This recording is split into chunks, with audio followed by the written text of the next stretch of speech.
আপনারা ভুলেও এই কাজটা করবেন না, কারণ জুতো পরার আগে জুতোর ভেতরটা ভালো করে চেক করে নেবেন।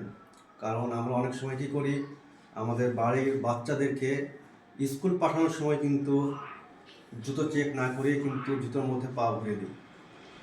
তো অনেক সময় কিন্তু জুতোর ভেতরে কিন্তু সাপ ভরা থাকতে পারে। আপনারা এই ভিডিওটা দেখুন। সাবধানে থাকুন আর আপনার পরিবারকে সুস্থ রাখুন।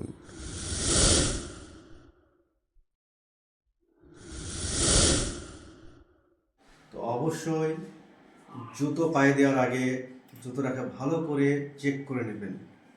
এতে আপনার মঙ্গল, আপনার পরিবারের মঙ্গল। ধন্যবাদ।